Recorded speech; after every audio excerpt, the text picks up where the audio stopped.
سيدنا عمر ماشي لقي شوية عيال بيلعبوا مع بعضهم. العيال بصوا لقوا سيدنا عمر طويلا مهيبا جسيما وماشي والعباية تفرفر وراه 3 4. العيال الصغيرين خافوا منه الأمير، راحوا طايرين ما عدا واحد راح واقف مكان. سيدنا عمر عينه شغالة زي الكاميرا، شاف العيال لما طاروا ده تبقى والشارع ضيق، سمر الدرب صغير زي دروبنا. كان ماشي لغاية ما وصل قبل الواد راح محود عليه وراح مسكه من ايده وقال: أترابك وأقرانك رأوني ففروا وهربوا طاروا، لكنك أنت تبقيت في مكانك، لما لم تلحق بهم؟ لما طرت زيهم؟ قال: ولم الهروب؟ أولا أنا لست بمجرم حتى أخشاك، ثم إن الطريق واسع يسعني ويسعك، فلماذا أهرب؟ سيدنا عمر شوف الواد، قال: أو تعرفني؟ قال: نعم أنت الأمير عمر بن الخطاب. قال: أنت اسمك ما اسمك يا فتى؟ قال: أنا اسمي عبد الله. قال: أي العبادلة أنت؟ قال: أنا عبد الله بن الزبير بن العوام. سيدنا عمر راح مبوط فيه، قال: هذا الشبل من ذاك الأسد. أبوه الزبير بن عوام ابن عمة رسول الله وحواري رسول الله وأحد ال10 المبشرين بالجنة من كلام رسول الله.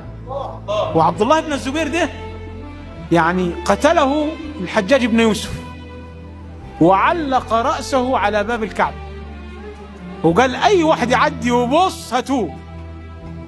راح مارر عبد الله بن عمر بن الخطاب فنظر إليه صديق عمره ودمعت عيناه وقال: كثيرا ما نصحتك يا أخي، لكن قدر الله وما شاء فعل، كتب الله لك الشهادة، والله أعلم أنك كنت صواما قواما وصالا للرحم. فاللي شافوه طلعوا يجروا على الحجاج وقالوا له: عبد الله بن عمر قال كذا كذا عليه.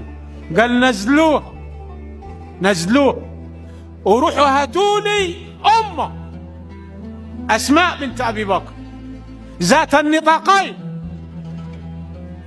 هي كانت عينيها خلاص ضعفت، فقالوا لها: الحجاج عايزك. قالت: وانا مالي ومال الحجاج؟ مش كفايه اللي عمله فينا الحجاج؟ راحوا ردوا عليه قالوا له: ما رضيش تيجي. قال: قولوا لها لو ما جيتيش سيذهب اليك ويسحبك من قرونك. فقالوا لها: الحجاج يتوعدك إن لم تجيبيه سيأتي إليك ويسحبك من قرونك. قالت: والله لن أغادر مكاني أبدا. شجاعة وقوة بنت أبي بكر. جاب بعضيه وقال: احضروا لي حذائي. حط حذاءه وطار عليه وقال لها: أأنت ذات النطاقين؟ قالت: تلك معرة رفع الله عنك شأنها. هي ذات النطاقين انت فاكرها عيبه؟ ده النطاق بتاعي انا قسمته نص، حطيت فيه الغدا لأبي بكر ولرسول الله في الغار، وتبقى بقيته لأربط بهما بطني. هي دي معيبة يعني؟ شايف انت عار هتعيرني بيها؟ ذات النطاقين، تلك معرة رفع الله عنك ذكرها، هذا شرف.